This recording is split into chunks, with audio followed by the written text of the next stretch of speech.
A stiff afternoon breeze made conditions perfect for sailing, with scores of smaller craft taking to the harbour.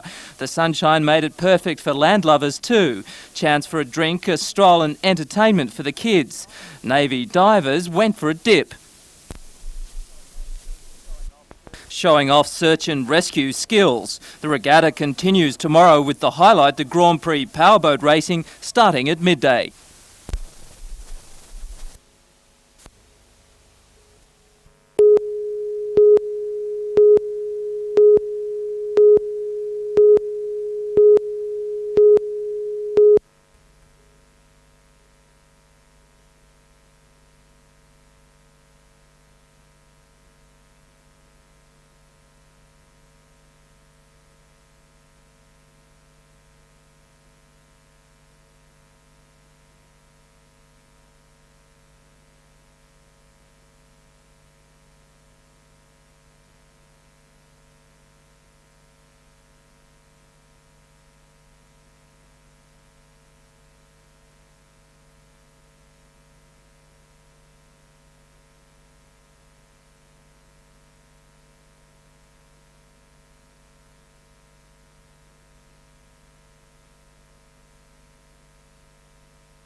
These pictures, taken by freelance photographer Robert Gosling, show how lucky David Jennings was.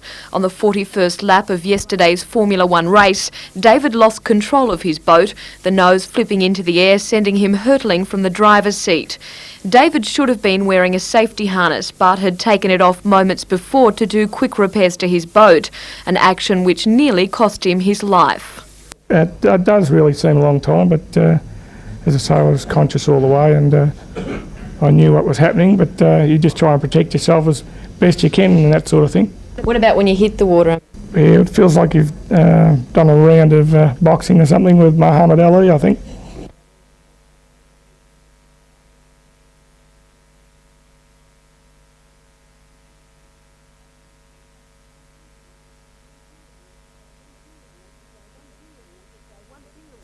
Once in the water, David let officials know he was okay, but the impact of hitting the harbour at 190 kilometres an hour has left David with lower back and neck injuries, as well as many bruises.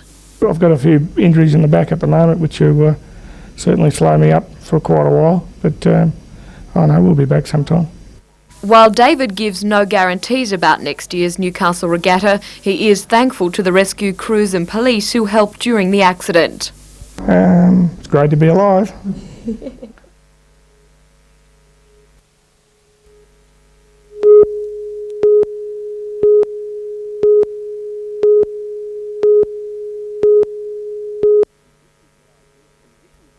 Conditions were ideal as competitors hit off for the first of two rounds that would decide Australia's most prestigious amateur title. Overnight leader Gary Evans didn't see it that way though, all but crashing out of contention after a disastrous opening 9 holes.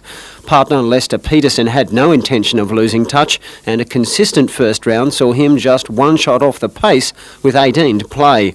Defending champ Ricky Willison had a patchy day, missing some simple putts, then chipping to within inches the very next hole. This afternoon it was Lucas Parsons who snuck back to the clubhouse in the box seat at 4 under par, but just behind, Shane Tate was burning up the course. A final round of 68 left him with a one-shot lead and an agonising wait. I'm over the moon at the moment, but Leicester's still out there and anything can happen in golf. Yeah, what was it that went so well for you this last round? You pretty much came from the clouds. I probably didn't hit it as well as the first 3 rounds, but my putting was just unbelievable this afternoon. Lester Peterson needed some of that form on the last to force a playoff.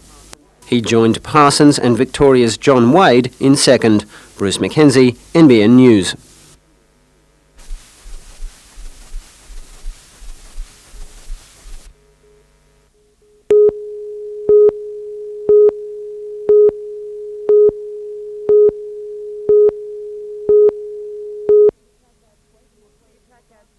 The attack adds weight to a claim from Iraq just tonight that it intends seeing through its threatened campaign of worldwide terrorism, and comes as its Charles d'Affaires flew out of the country tonight amid tight security on an order from the federal government.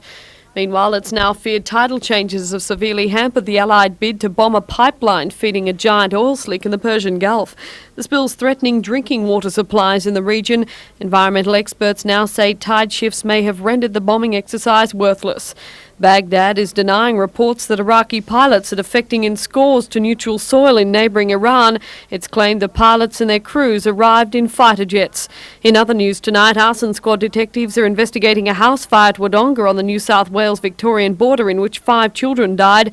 Their mother remains in a critical condition in hospital. And there's an investigation also into a 4-wheel driving accident on the Stockton sand dunes today in which a Sydney man was crushed to death.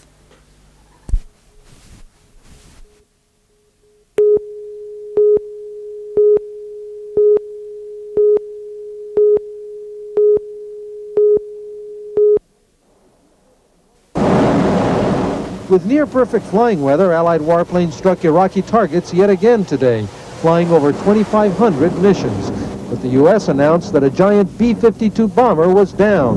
The military command said the bomber ditched in the Indian Ocean as a result of mechanical problems. 3 crewmen were rescued, 3 others are missing.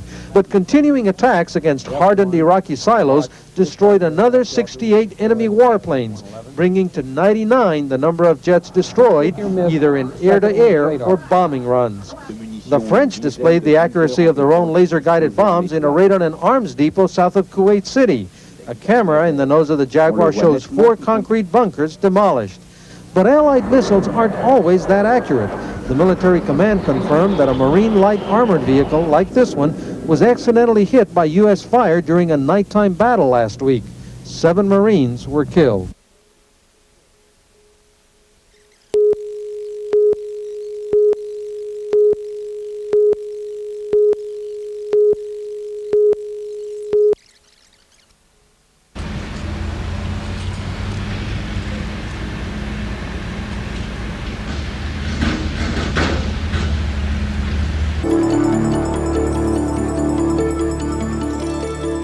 Nothing compared.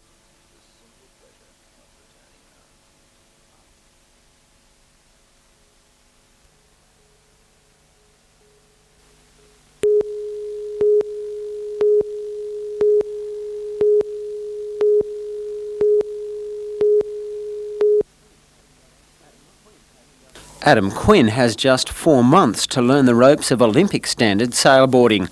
Although he's already a world champ in the windsurfer class, the Olympic-style boards are a different story. It's a totally different style of sailing, new equipment, a new feeling, and unless you get on there and practice, it's going to be a bit foreign.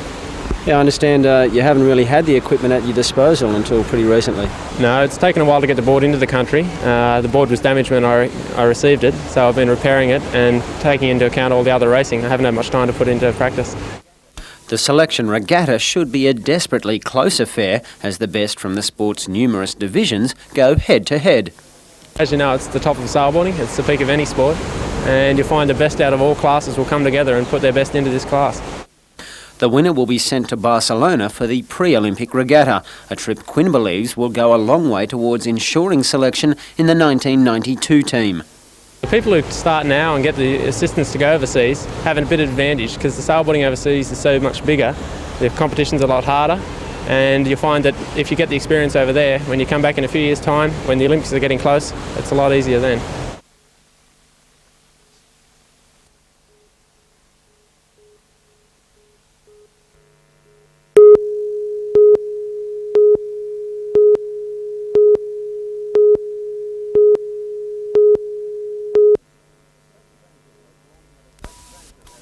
State Transit has long had its eye on one of Newcastle's Stockton ferries for its Darling Harbour run in Sydney.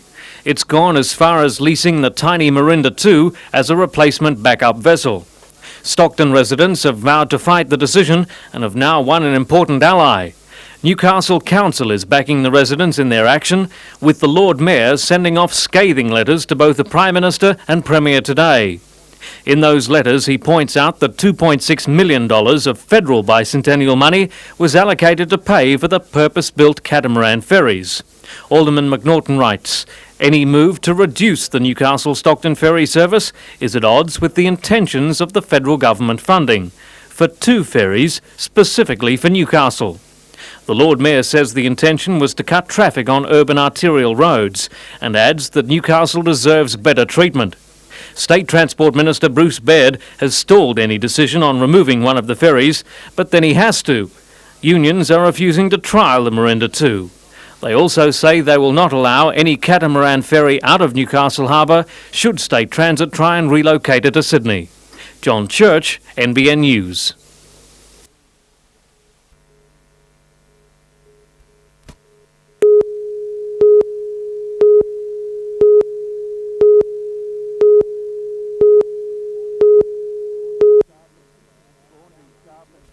Laundry staff and kitchen hands down tools yesterday after claims that 30 of 150 workers would be forced to transfer to the John Hunter. The Health and Research Employees Association is angry with the demands, saying workers who had previously volunteered to move were knocked back. And the people find it very ironic now that they want, they're talking about forced transferring people out there. A series of meetings between the union and the area health service has brought some concessions. Subject to vacancies, the service has called on workers who wish to move voluntarily to reapply, where they'll be given favourable treatment. However, kitchen workers voted to strike for another 24 hours. The workers say Newcastle hospital staff have been unfairly discriminated against. To hospital transfers of a more delicate nature, 14 premature babies were carefully prepared for the move from the Marta to their new home at John Hunter. This baby boy was 12 weeks premature and weighs just 760 grams. It was an emotional day for the staff in the neonatal intensive care and obstetrics wing. The Marta has been caring for babies since 1935. These hospital rooms will now be refurbished and used for cancer patients. Peter Ryan, NBN News.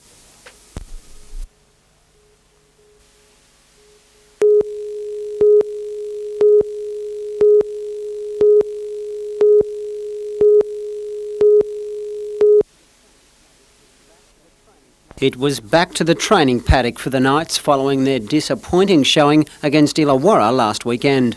We probably thought we were going to do it a bit easier than we probably should have imagined. I think we scored in the first 5 minutes and you tend to relax and drop your guard a little bit, but Illawarra is certainly a very fit and enthusiastic side and it's certainly showed up a few weaknesses in our defence which we'll have to work on in the next week or two. The trial against the Steelers was a fast, open affair, decidedly lacking in defensive intensity. The Knights were eventually outpaced by the slick Illawarra backline, an ominous sign with the Helter-Skelter Sevens tournament just 4 days away. It is a rather difficult game to prepare for. You've still got to have the same basic elements that any side's got to have, but what you've got is all on display because you've got the same size field with half the men on it. So if you're very skillful, you'll aim up. The Knights have named a 16-man squad with 4 to be omitted. Young speedsters Max Chapman, Jason Edwards, Barry Lee and Adrian Bronca join the established stars in a side packed with potential. We'd like to think we can get through the first round and although we've got a fairly tough draw against Canberra first up, but we'll certainly approach it in the right vein and hope we have a fair share of luck and see if we can progress a few rounds through the finals.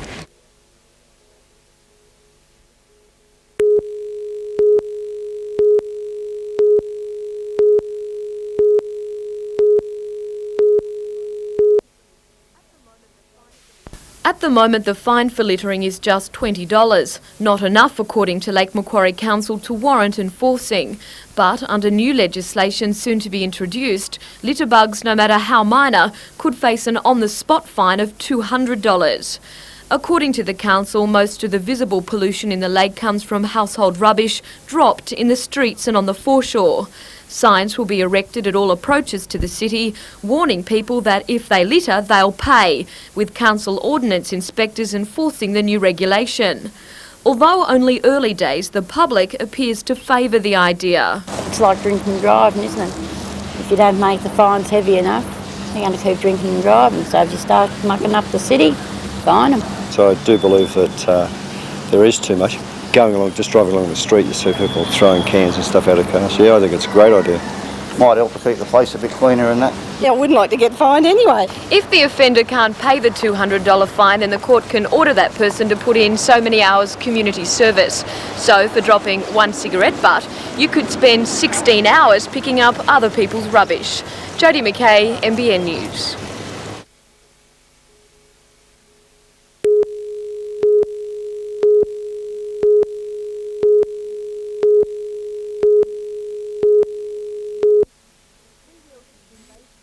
Freewheels has been based in the Hunter for 14 years, a fully professional company that brings theatre to schools and into the wider community. At a special gathering last night, the group's new touring vehicle was unveiled by Lake Macquarie Mayor Ivan Welsh. But more exciting for the actors was the announcement of an annual grant from the Ministry of Arts for the next 3 years. The arts, for people who don't know about it, is you go every year cap in hand begging money. Certain companies are offered multi-year funding on the basis of their previous work, artistic work, their financial management, initiatives that they may undertake. And I guess we've pulled it off. The only other companies to pull it off are the Sydney Theatre Company and the well-known Belvoir Street Theatre. Not only is Freewheels the only regional company to have its work recognised in this way, it's the only children's theatre to have its immediate future assured with a government commitment to indexed financial assistance.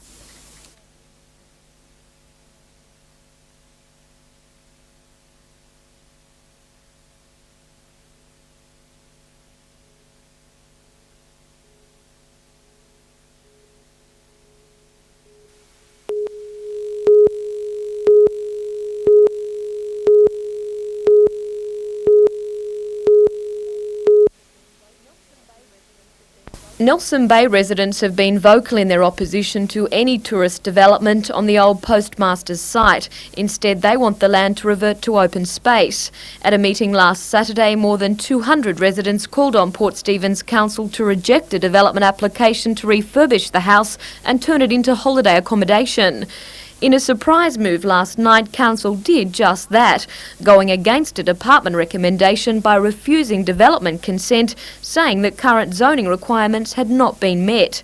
But that does not necessarily mean a victory for residents, as the owners of the site have lodged yet another application, which is on display until the 22nd of this month.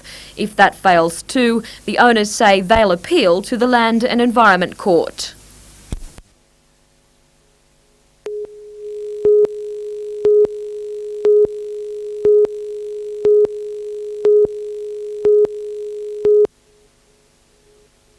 Security at Charlestown Square has been put on alert after Monday's raids. 3 retailers were targeted by the thieves at a time, police say, when there was a minimum of assistance on the shop floor.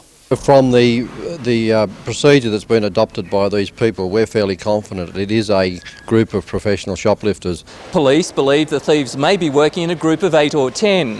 While one person distracts the staff, the others load up with the goods. And they were just so good, so quick, and then they just walked out of the shop higgledy-pickledy. Designer jeans, T-shirts, expensive brand name wallets and sports shoes were stolen. The total haul valued in excess of $3,000. That type of gear is easily disposed of on the open market. Similar raids on shopping centres were reported at Erina and Bateau Bay on the weekend. Tonight, police have issued a warning for shopkeepers to take particular care when a large group enters their store. Peter Ryan, NBN News.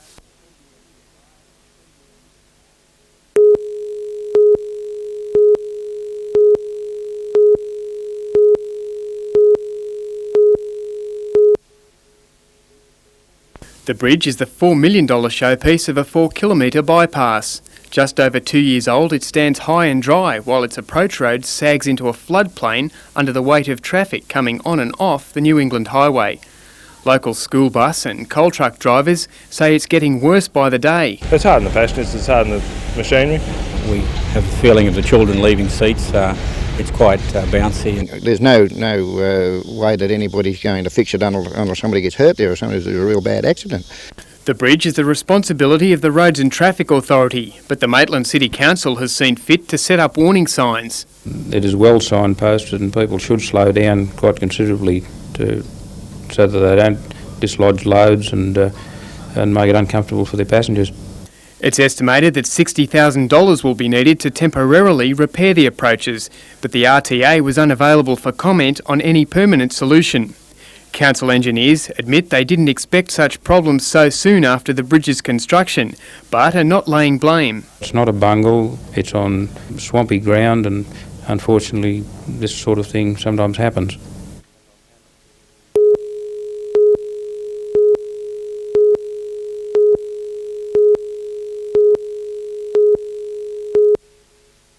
Thank you, Teresa.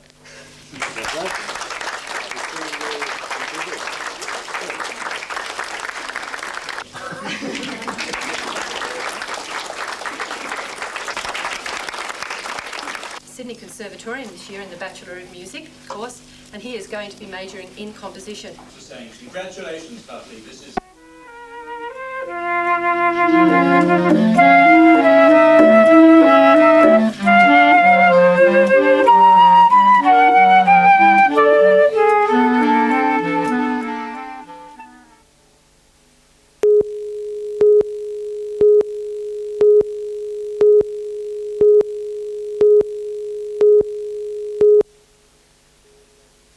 The age-old sport of snooker is making a belated comeback, with big money events staged on a regular basis here in Australia and more so in the British Isles.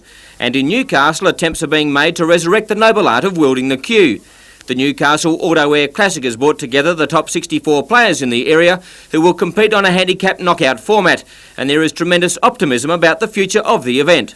Tournaments of this magnitude should happen in Newcastle, and by putting this on, hopefully we create a snowball effect where other clubs will follow suit and offer half a dozen or so tournaments of this calibre, which would be fantastic for the players and fantastic for the game. Left-hander Sean Lappin would like to reverse his recent run of second placings with a victory at Stockton, but he freely admits that the opposition is strong all the way through the ranks. There's a lot of good players on the way, and maybe not. You've been putting in a lot of hours on the table? Yes, a lot of practice, hard game, and I don't think we'll ever conquer it.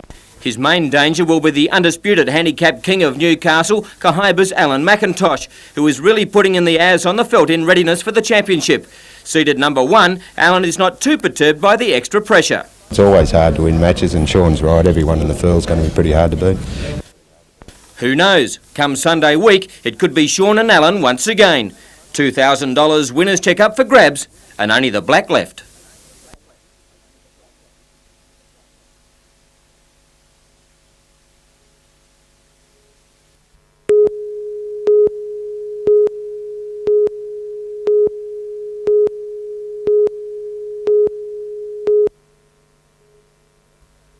Toronto railway station was closed in March last year under the state government's rationalisation of rail services. The rail line is now overgrown and the station badly vandalised. State Rail has called for expressions of interest in the site, and one has come from the Greenway Steering Committee. The group wants to turn the station into the Lake Macquarie Museum, which will include a coffee shop and tourist information centre. Along the 5-kilometre line between Toronto and Fassifern, the group wants to establish Australia's first greenway. You would turn them into walking trails or cycling trails or pedestrian routes, and you would just use them as natural corridors to link up existing facilities and improve the society through which they traverse. The proposal is being considered by State Rail. The only problem could be with the rent on the prime waterfront site, but with the right management, the group is confident the Heritage Centre will be self-sufficient. It's obviously going to need some help, like any museum when it gets off the ground initially. The building requires extensive renovations, and it also requires a security area to be built to house any collection that they've got. But I think it's feasible. I think people would come here and perhaps buy a cup of coffee. It's a beautiful spot.